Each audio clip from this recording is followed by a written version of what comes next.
تنظیم کا سربراہ اپنے سائے سے بھی محتاط رہنے کا عادی ہے۔ استاد رضوی اور فضل داد کی گرفتاری کے بعد عین ممکن ہے کہ وہ ان تمام ثبوتوں کو مٹا ڈالے جن کی فی الحال ہم توقع کر سکتے ہیں۔ میں تمہاری رائے سے اتفاق کرتا ہوں، رحمان صاحب نے سنجیدگی سے کہا۔ تمہارا کیا مشورہ ہے؟ ہمیں ڈاکٹر کی رہائش گاہ اور تنظیم نامی لانچ پر ایک ساتھ ریڈ کرنی پڑے گی۔ اس کے ساتھ ہی استاد رضوی کو بھی حراست میں لینا پڑے گا۔ رحمان صاحب ایک بار پھر اپنے خیالوں میں محو ہو گئے۔ شاید وہ اپنے ذہن میں کوئی اسکیم مرتب کر رہے تھے۔ تھوڑی دیر تک کمرے میں مکمل خاموشی طاری رہی، پھر انہوں نے رحمت علی سے بڑی رازداری سے پوچھا، میڈم بلاس کے سلسلے میں کیا کہو گے؟ ہم سب ایک ہی کشتی کے سوار ہیں، رحمت علی نے جواب دیا۔ میں خود کو بھی مجرموں کا شریک کار ہونے سے انکار نہیں کروں گا۔ تمہاری حیثیت اب سلطانی گواہ کی ہوگی، لیکن میڈم بلاس، رحمان صاحب کچھ کہتے کہتے رک گئے، پھر ایک ثانیے کی خاموشی کے بعد بولے، میرے پاس تمہاری تمام معلومات ہیں، مگر میڈم بلاس کی پوزیشن اب ذرا مختلف صورت اختیار کر گئی ہے۔ میں سمجھا نہیں، رحمت علی نے تیزی سے کہا۔ کیا گزشتہ رات میڈم بلاس نے تم سے مونیکا کے سلسلے میں گفتگو کی تھی؟ جی ہاں، رحمت علی نے کہا، پھر میڈم سے ہونے والی گفتگو بھی دہرا دی۔ میڈم بلاس نے تم سے گفتگو ختم کرنے کے بعد فوراً ہی مجھ سے رابطہ کیا تھا، رحمان صاحب نے کہا۔ میرا خیال ہے کہ تمہاری گفتگو نے اسے بہت زیادہ جذباتی بنا دیا ہے۔ وہ تمہاری خاطر نہ صرف یہ کہ ایک بڑی قربانی دینے کو آمادہ ہو گئی ہے، بلکہ اس نے اپنے جرائم کا بھی اعتراف کر لیا ہے۔ قربانی سے آپ کی کیا مراد ہے؟ ابھی نہیں، لیکن تمہیں اس کا اندازہ بہت جلد ہو جائے گا۔ کیا آپ میڈم بلاس کے ساتھ بھی مجرموں والا برتاؤ کریں گے؟ ابھی میں یقین سے کچھ نہیں کہہ سکتا۔ یہ تمام باتیں پیش آنے والے حالات پر منحصر ہوں گی۔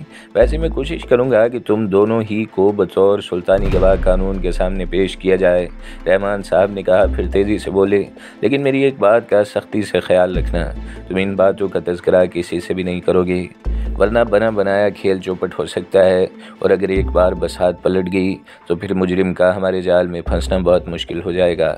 رحمت علی نے اس بات میں سر کو جنبش دی، پھر تھوڑی دیر بعد ہی وہ اٹھ گیا تھا۔ ڈاکٹر نادر نے ڈرائنگ روم میں قدم رکھا تو میڈم وہاں پہلے ہی سے اس کی منتظر تھی۔ صوفوں کے درمیان گول شیشے کی میز پر خوبصورت پیکنگ میں ایک چوکور ڈبہ موجود تھا۔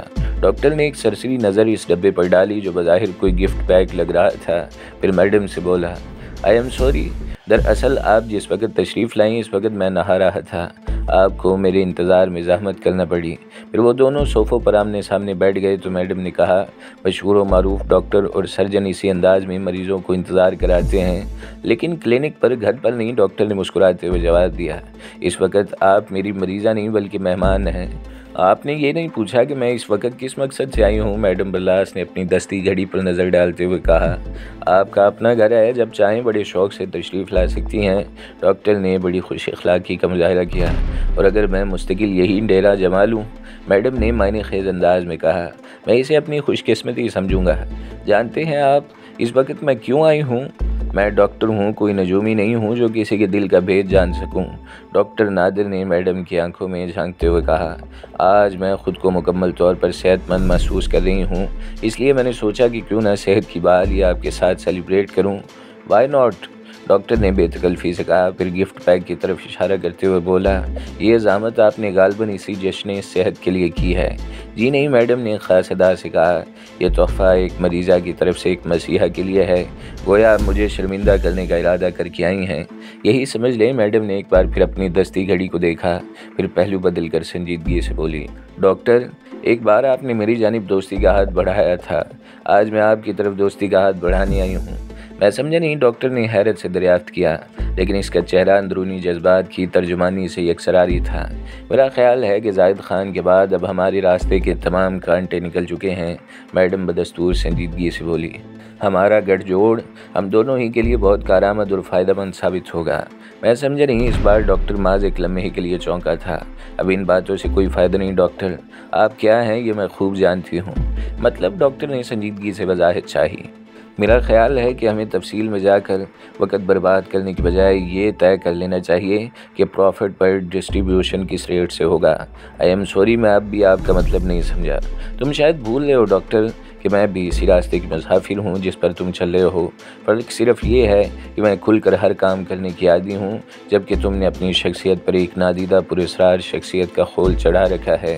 میڈم نے اسے گھورتے ہوئے سنجیدگی سے کہا۔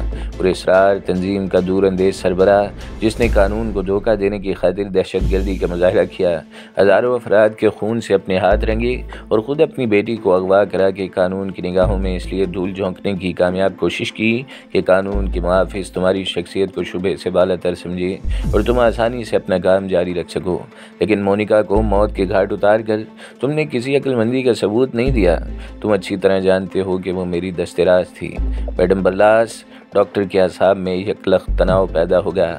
آپ اس وقت کچھ بہکی باتیں کر رہی ہیں۔ جانتے ہو تم نے سب سے بڑی حماقت کیا کی ہے؟ میڈم نے اپنا سلسلہ کلام جاری رکھتے ہوئے کہا۔ تاوان کی وہ رقم جو تم نے اپنے اکاؤنٹ سے نکلوائی تھی، ٹھیک 15 دن بعد دوسرے اکاؤنٹ میں جمع کرا دی۔ ویسے میرے علم میں یہ بات بھی ہے کہ تم نے اپنی بیٹی کو غلط ہاتھوں سے بچانے کی خاطر خود اپنے ہی ایک آدمی کو اپنے اشارے پر موت کے گھاٹ اتار دیا تھا۔ ڈاکٹر نے اس بار کوئی جواب نہیں دیا۔ وہ میڈم برلاس کو بڑی خونخوار نگاہوں سے گھور رہا تھا۔ مجھے اس بات کا اندازہ بھی ہے کہ تم نے فارم ہاؤس پر ہونے والی ریڈ کے بعد اب اپنا کچھ مال اپنے گھر پر رکھنا شروع کر دیا ہے، جسے قانون کی نظریں کسی وقت بھی تلاش کر سکتی ہیں، لیکن میں ایسا نہیں کروں گی۔ مجھے اب تمہاری دوستی اور مشترکہ کاروبار والی شرط منظور ہے، لیکن 60 اور 40 کے حساب سے۔ بولو، کیا تمہیں میری شرط منظور ہے؟ تم نے شیر کی کچھار میں آ کر اسے شکار کرنے کی حماقت کی ہے، ڈاکٹر نے تیزی سے کہا۔ پھر اس کے ساتھ اس نے بڑی پھرتی سے اپنی جیب سے سلنسر لگا ہوا آٹومیٹک ریوالور نکال کر اس کا رخ میڈم برلاس کی جانب کرتے ہوئے شفاق لہجے میں کہا۔ میرے ڈرائنگ روم کا قالین خاصا قیمتی ہے، اس لیے میں اسے تمہارے خون سے گندا نہیں کروں گا۔ کیا تم خود اپنے قدموں پر کھڑی ہو کر میرے ساتھ چلنا پسند کرو گی، یا مجھے اپنے پالتو کتوں کو زحمت دینی پڑے گی؟ مجھے مارنے کی خاطر تم نے کس جگہ کا انتخاب کیا ہے؟ میڈم نے لاپرواہی سے پوچھا۔ اسی جگہ جہاں تمہاری اطلاع کے مطابق میں نے اپنا مال رکھنا شروع کیا ہے، ڈاکٹر نے بدستور خطرناک لہجے میں کہا۔ ویسے کیا تم مرنے سے پہلے یہ بتانا پسند کرو گی کہ تمہیں میرے بارے میں کس نے اطلاع دی ہے؟ میرا خیال ہے کہ تم اس کا نام سن کر حیرت سے اچھل پڑو گے۔ کون ہے وہ؟ ڈاکٹر نادر، میڈم نے ظہر خان سے کہا، جس نے نیلے رنگ کے لفافے اور بھورے کی ابری ہوئی تصویر کو اپنا سنبل بنا رکھا ہے۔ نہیں، تم اتنی آسانی سے مجھے ڈاج نہیں دے سکو گی۔ جانتے ہو اس گفٹ پیک میں کیا ہے؟ میڈم برلاس نے گول میز پر رکھے ہوئے پیکٹ کی جانب اشارہ کیا۔ اس میں ہیروئن پیک ہے، جسے بیرون ملک لے جانے کے عوض تم نے میری خدمات حاصل کرنے کے لیے مجھے اس وقت یہاں طلب کیا تھا۔ جواب میں ڈاکٹر نادر اچھل کر کھڑا ہو گیا۔ میڈم کا آخری جملہ سننے کے بعد اسے یقین ہو گیا تھا کہ اسے پھانسنے کی خاطر بڑی خوبصورتی سے ماؤس ٹریپ کیا گیا ہے، لیکن پیشتر اس کے وہ نکاسی کا کوئی راستہ تلاش کر سکتا۔ مدم سی ٹیچ کی آواز ابھری، اس کے ساتھ ہی آٹومیٹک ریوالور اس کے ہاتھ سے نکل گیا۔ بائیں جانب سے چلائی جانے والی گولی نے اس کا ہاتھ بری طرح زخمی کر دیا تھا۔ پھر اس نے ایس پی رحمان، انسپکٹر زیدی اور رحمت علی کو تیزی سے سامنے سے آتا دیکھا۔ تم پوری طرح سے چاروں اطراف سے گھیرے میں آ چکے ہو ڈاکٹر، ایس پی رحمان نے خشک لہجے میں کہا۔ پولیس کے خفیہ لباس والوں نے تمہارے بنگلے کا محاصرہ کر رکھا ہے اور وہ پوری طرح اسلحے سے لیس ہیں۔ لیکن میرا جرم کیا ہے؟ ڈاکٹر نے ٹھوس لہجے میں کہا۔ یہ ہیروئن جو تم نے میرے ذریعے باہر بھجوانے کی پیشکش کی تھی، میڈم برلاس نے کہا۔ پھر جب ایس پی رحمان کے اشارے پر انسپکٹر زیدی نے گفٹ پیک کھولا تو اس کے اندر سے بڑے سلیقے سے بنی ہوئی ہیروئن کی تھیلیاں برآمد ہوئیں۔ اب تم کیا کہو گے؟ رحمان صاحب نے ڈاکٹر نادر کو گھورتے ہوئے پوچھا۔ یہ گفٹ پیک میرا نہیں ہے، میڈم برلاس اپنے ساتھ لائی تھی، ڈاکٹر نے ہاتھ ملتے ہوئے غصے سے کہا، اور رحمت علی کے ذہن میں میڈم کا وہ جملہ گونج اٹھا جس میں اس نے وعدہ کیا تھا کہ اسے جس پر شبہ ہے وہ اسے رنگے ہاتھوں گرفتار کرانے سے دریغ نہیں کرے گی، خواہ اسے کوئی قربانی بھی کیوں نہ دینی پڑے۔ اس نے اپنی بات کو سچ ثابت کرنے کی خاطر ڈاکٹر نادر کے لیے ایک بڑا خوبصورت جال بنا تھا۔ ہم چھپ کر تمہاری گفتگو سن چکے ہیں ڈاکٹر نادر، ایس پی رحمان نے کہا۔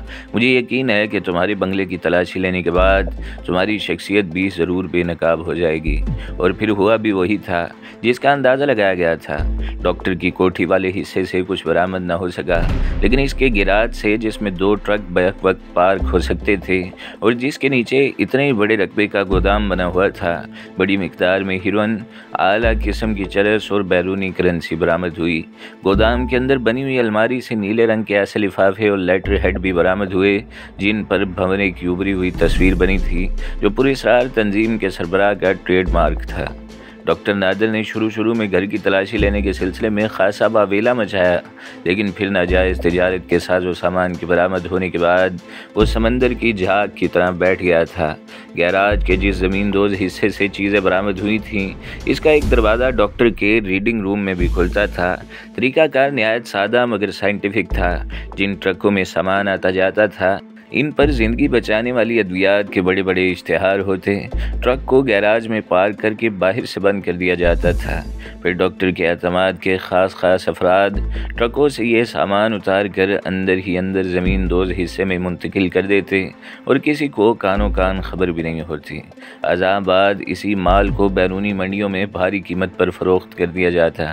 ناجائز اشیاء کے برآمد ہونے کے بعد ہی ڈاکٹر کو ہتھکڑی پہنا دی گئی۔ اس نے پولیس کے سیکشن پر کوئی احتجاج نہیں کیا، لیکن وہ جن نظروں سے میڈم برلاس اور رحمت علی کو گھور رہا تھا، ان میں انتقام کے شعلے لپک رہے تھے۔ قانونی کارروائی مکمل ہونے کے بعد ایس پی رحمان نے ڈاکٹر سے کہا، آئی ایم سوری ڈاکٹر، میں تمہاری واقفیت کو اپنے فرائض پر ترجیح نہیں دے سکتا۔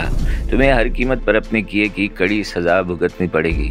آئی نو مائی ڈیئر، ڈاکٹر نے اسے گھورتے ہوئے کہا، مگر یہ بات شاید تم بھی جانتے ہوگے کہ ہر جرم کی ایک سزا اور ہر سزا کی ایک مدت مقرر ہوتی ہے، اور اس مدت کو پورا کرنے کے بعد میں ایک بار پھر کھلی فضا میں سانس لینے کو آزاد ہوں گا، لیکن تم ہمارے خلاف کوئی انتقامی کارروائی کرنے کے قابل ہی نہیں رہو گے، میڈم برلاس نے کہا۔ پھر اس نے نہایت پھرتی سے اپنے پرس سے لیڈیز آٹومیٹک ریوالور نکالا اور پے در پے 2 فائر کیے۔ ڈاکٹر نادر لڑکھڑا کر فرش پر گرا تھا۔ اس کے دونوں گھٹنوں کی ہڈیاں کرچیوں میں بٹ گئی تھیں۔ اب تم آزادی کے بعد بھی اپاہجوں کی طرح زندگی کے کرب سے دوچار رہو گے، میڈم نے حقارت سے کہا۔ میڈم، رحمت علی نے تیزی سے کہا، یہ آپ نے کیا کیا؟ میں نے ڈاکٹر سے مونیکا کی موت کا ایک معمولی سا انتقام لیا ہے، کیا تم نے بھی یہی نہیں سوچا تھا؟ میڈم برلاس نے بڑی لاپرواہی مگر اپنائیت سے جواب دیا۔ پھر اس نے از خود اپنا ریوالور ایس پی رحمان کے حوالے کر دیا۔ ایس پی رحمان نے ڈاکٹر نادر کو فوراً ہسپتال کے لیے روانہ کر دیا۔ پھر اسے قانون کے تقاضوں کو پورا کرنے کی خاطر میڈم برلاس کو بھی گرفتار کرنا پڑا۔ البتہ رحمت علی کو حسب وعدہ تمام قانونی دستاویزات میں بطور سلطانی گواہ کے ظاہر کیا گیا۔ میڈم برلاس نے پولیس کی گاڑی میں بیٹھتے وقت رحمت علی کو جن الوداعی نظروں سے دیکھا تھا، اس میں ایک پیغام بھی تھا، جیسے وہ نگاہوں میں کہہ رہی ہو، رحمت علی، میں نے تمہیں دل و جان سے اپنا سمجھا تھا، اس لیے خود کو حالات کے بھور کے حوالے کر دیا اور تم کھلی ہوا میں سانس لینے کے لیے آزاد ہو۔ تو دوستو، یہ تھی تخریب کار، ایک بہت ہی نہایت دلچسپ سٹوری۔ اور بہت سی ایسی سٹوریز اور ناول سننے کے لیے ہمارے چینل کو ضرور سبسکرائب کریں۔ ویڈیو اچھی لگنے کی صورت میں اسے لائک کریں اور شیئر کے بٹن پر بھی کلک کر دیں۔ شکریہ۔